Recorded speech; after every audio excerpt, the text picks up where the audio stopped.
Good morning and welcome to Morning Movie News, where the actual viewer tally is in for Sunday night's Oscars. And it's even more dire than was predicted on Monday morning. How bad is it? 26.5 million people tuned in, and that is an all-time low for Oscar viewership. Oh, so bad. But I think we all expected it to be that bad going in. Well, I don't think it would be an all-time low, but I think that the fix here, well, it's so often the case with Hollywood, right? You're like, it's so obvious as to how you should fix your show. And ABC, by the way, doesn't have a great track record overall. Like, who greenlit Inhumans, right? So I think this is also a problem with how network television operates. And we've discussed that as streaming and pay cable really takes hold of, how people view and consume television, I think the networks are just falling further and further behind, not only in terms of their competitive ability, but just how we see television and what we expect it to be. But anyway, just to give you some perspective first before we break down how they could obviously fix the Oscars, I'm going to tell you some of the most popular Oscar telecasts. So the most popular, I believe, was 2014, and that's with Ellen DeGeneres, where 43.7 million people tuned in. That's a lot of people. And that year, the movies were 12 Years a Slave, won Best Picture. And then, of course, it was the peak of the reconnaissance. We didn't know it was going to be the peak, but it turned out to be the peak when he walked away with Best Actor he won for Dallas Buyers Club officially, but I think he actually won for True Detective. He was so lucky that it aired while everybody was voting. And then also Gravity was in the mix, and Frozen, of course. But the second biggest year right behind it was 2010 with 41.6 million viewers. And that's when Alec Baldwin and Steve Martin hosted. They ended up being not so good, but I think the anticipation, of course, you don't know that when you tune in that they're going to kind of bomb. I wouldn't say they bombed. It was a tepid hosting. I think two hosts doesn't really work. But anyway, the movies that year were amazing. I don't think that the Academy has been able to have a lineup like this ever since. That was the year The Hurt Locker won. Well, maybe the year that Titanic, of course, was just swept the awards. But The Hurt Locker ended up winning Best Picture. But Avatar was celebrated, Inglourious Basterds, The Blind Side. It turns out having Sandra Bullock, a Sandra Bullock movie in the mix is very good for the Oscars. She's like a good luck charm, right? I mean, she was there on Sunday, but none of her movies were.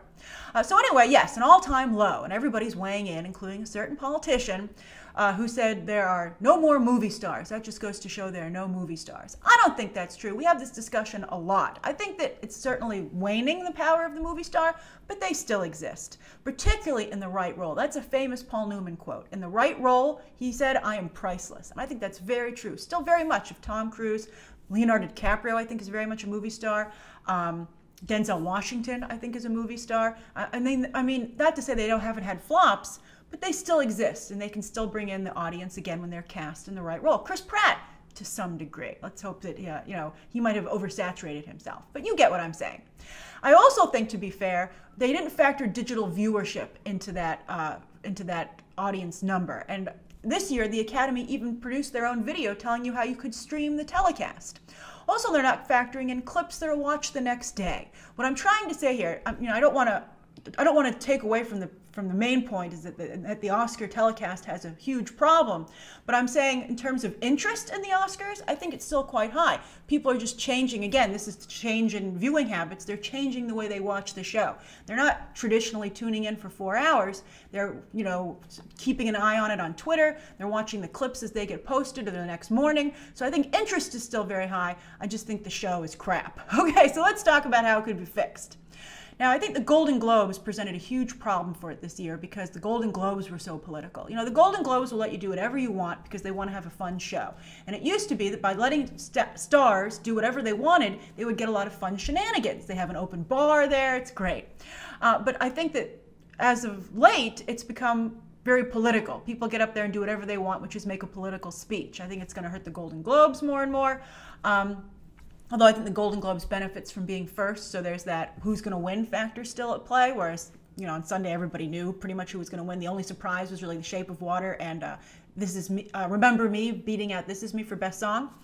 But yeah, so I think I saw a lot of you say, I don't want to be lectured for 4 hours, and I think, there was that element there just a little bit still, even though they tried to tone it down. So keep politics out of the awards show.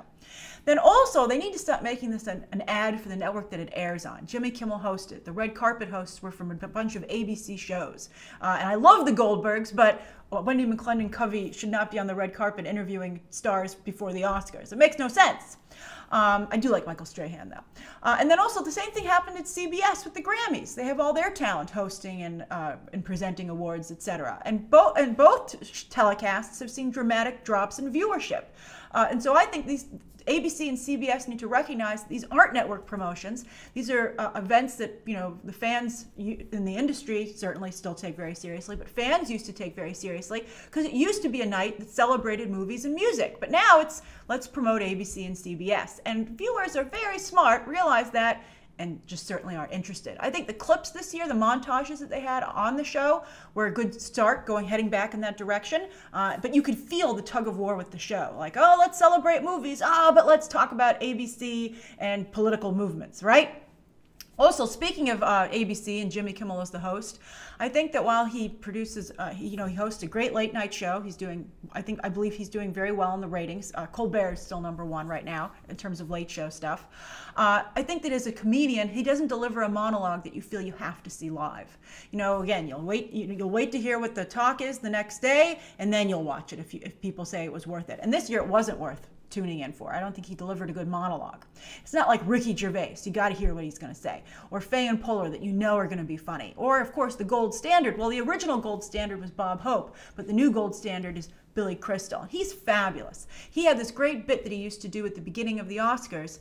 I remember it growing up, and I'm sure many of you do as well, where he would insert himself. And this is like, today, of course, imagine what you could do with visual effects, but he would put himself in the Oscar-nominated movies, and he'd run through them, and it was really a great gag. This reminds me of yesterday I tweeted out the Lonely Island's, they put up a demo reel they did to pitch a song for the Oscars this year, and they wanted to have Chris Hemsworth and Gal Gadot in costume as Thor and Wonder Woman singing about why aren't they nominated for their blockbusters.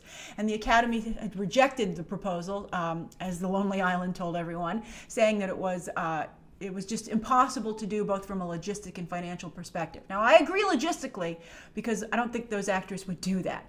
But from a financial perspective, perhaps they should spend a little more money on the telecast. I think they spent a lot on the stage, obviously, but I think the actual gags and stuff did feel quite cheap. For instance, even last year, the La La Land opening musical number I thought was that was for the Golden Globes, I think, right? Yeah, I think that was for the Golden Globes because Jimmy Fallon hosted. See? Now that's a good use of spending money. Then also, some of you said there wasn't enough emphasis on actually just having an entertaining show, that it seemed a little bit too insidery and just for the people in the room. And I would also agree on that. Speaking of spending money, spend money for the musical performances on stage. And also the gags that they do are very late night television, with like the jet ski. That's cute, but it's something you can see on, Colbert, Fallon, Kimmel, even Corden in the Late Late Show.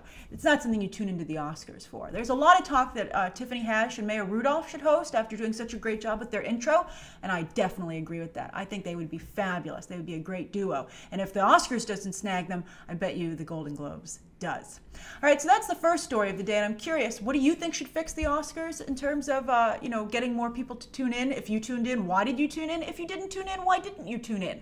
Again, let's continue this conversation down below. Now, as for the second story of the day, I touched on this a little bit on my trailer reaction for Lost in Space, but let's go into depth here about how screwed up April is as a release schedule now, thanks to the Infinity War moving. Yes, Marvel truly Thanos'd April because the release schedule is in complete chaos. Now, as I said when they first announced they were moving the Avengers up a week to April 27th, that did not give Rampage enough room. It really needs 2 weeks to make a good amount of money and get some momentum going before Infinity War hits. And sure enough, as many of you, thank you for remembering that I said that, but a number of you last night tweeted me that Rampage has indeed moved up a week itself to April 13th. Now this is just, the traffic jam here is crazy. So Ready Player One now just has 2 weeks before Rampage hits theaters. Before it had enjoyed a 3-week cushion. And then on April 6th though, let's not be so fast, to judge, because A Quiet Place, I think A Quiet Place could sneak up on us and potentially be a hit, because I see a lot of interest online in that trailer and that movie. Or maybe it's just a couple Uber fans who are really bothering me about it, because I didn't get to react to any of the trailers. But I think people are interested in it. And, they did spend the money for a Super Bowl spot, so Paramount is confident in it. So you have A Quiet Place coming out April 6th, as well as Blockers, a comedy with John Cena, and, Leslie, she needs to work more. I forgot her name. It's Judd Apatow's wife. So anyway, that movie looks pretty funny to me. And so I think that could potentially be a surprise hit. And Ike Barinholtz is in it as well from Suicide Squad, who I think is hilarious. And then April 13th, of course, now you have Rampage, but still there are the movies that are left over that were originally slated for that date. You've got Eugenio Derbez and Anna Faris's Overboard, which I think could be great. It's going to really appeal heavily to the Spanish language market. A good part of that film is in Spanish. Then you have Jason Blum's Truth or Dare horror movie, the feel-good, middle America targeted film, Miracle Season, about that volleyball team with Helen Hunt starring as their coach. And Netflix's Lost in Space is going to drop online the whole season. So that is a ridiculous weekend. And then April 20th, I Feel Pretty, Amy Schumer moved up a week as well. And then also, I don't know how competitive this will be at the box office out of the gate, but you have also the Jason Reitman, Diablo Cody, Charlize Theron reteaming Tully coming out as well. So what a mess. And I have to say, now that there's an April in the release date for Infinity War, I think that's going to cast a huge shadow over the whole month anyway. And I think a lot of people are like, I'm just going to save my money to see Infinity War a bunch of times. And I just think it just feels so much more like Infinity War is right around the corner. Whereas before it was like, oh, it's still spring. I've got some time before summer movie season. So I'm curious, what are you going to see in the month of April? Are you going to see anything? What are you going to pick the weekend of April 13th?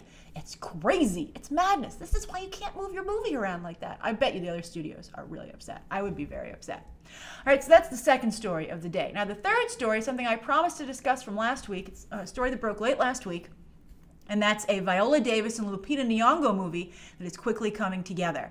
And this is, I think, the beginning of the quote-unquote, let's see, Black Panther effect, right? Better roles for black talent in better movies. But no disrespect to black film. Tyler Perry, Will Packer, the producer.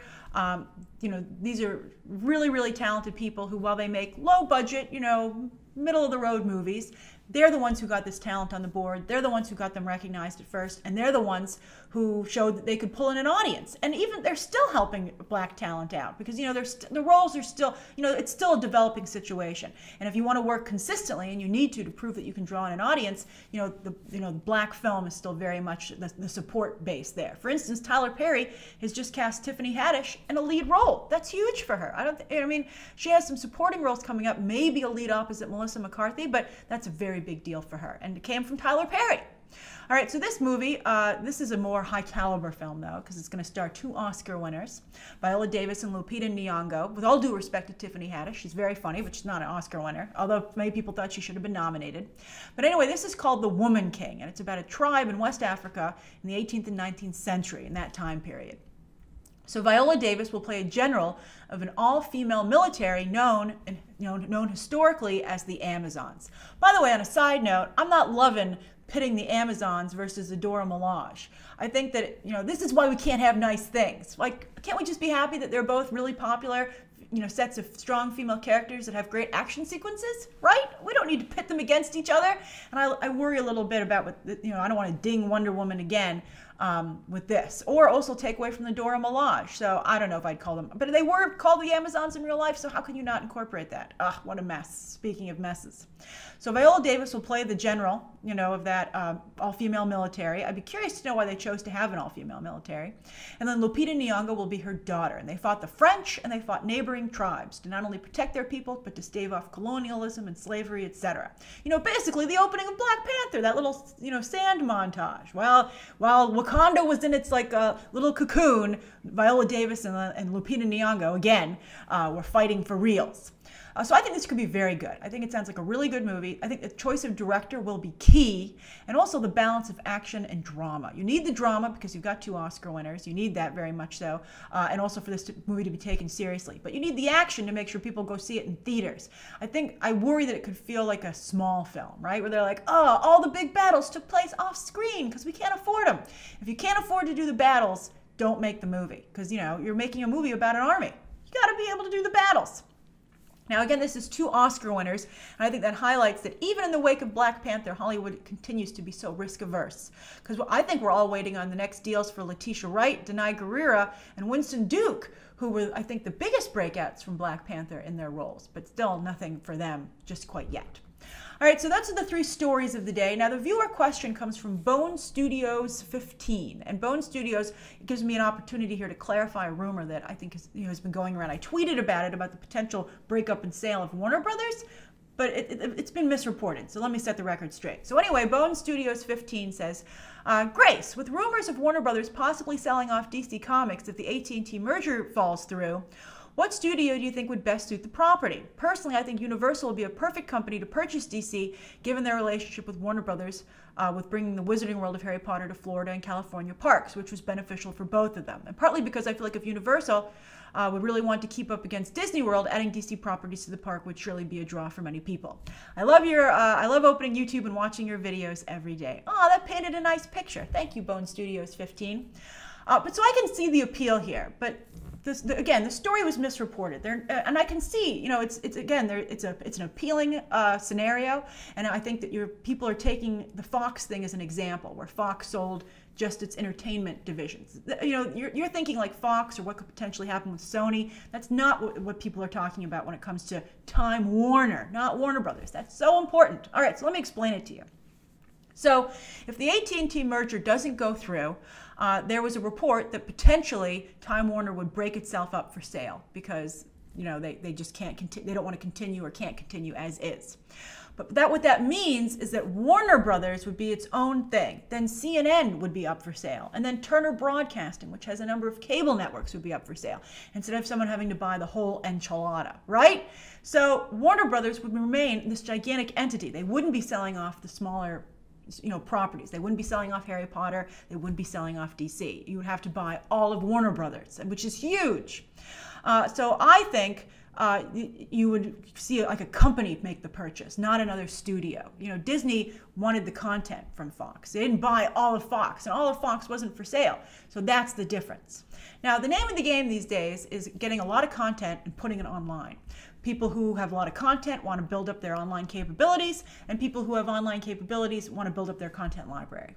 So my guess is if Warner Brothers was for sale, and I really hope that the government maybe steps in here and protects these big studios. It's terrifying to see them potentially fade away. You have to have your big 6. It's iconic. But anyway, I'd say maybe a company like Apple or Amazon could step in, these digital juggernauts that really haven't been able to compete with Netflix when it comes to content. And they have the money to make the purchase. So Apple or Amazon would get a whole Warner Brothers library, all those characters that they can now put on Apple or Amazon, and then of course new shows going forward. So that's what you should be thinking in terms of a purchase, not another movie studio. I just don't see it happening. And Apple or Amazon, I'm in favor of licensing DC to Universal theme parks, but Apple or Amazon could make that deal. Universal doesn't have to outrightly buy the properties, and I do not think they would be up for sale. I do not see it happening. I do not see Warner Brothers being splintered to that degree. Warner Brothers would just be separated from Time Warner. So again, Time Warner would be splintered, not Warner Brothers. All right, so that's today's morning movie news. Thank you so much for tuning in. Please write down below, I think, today's top 3 stories, that viewer question, anything you'd like to see covered tomorrow, and of course, any questions that you might have. Thanks for watching. Bye.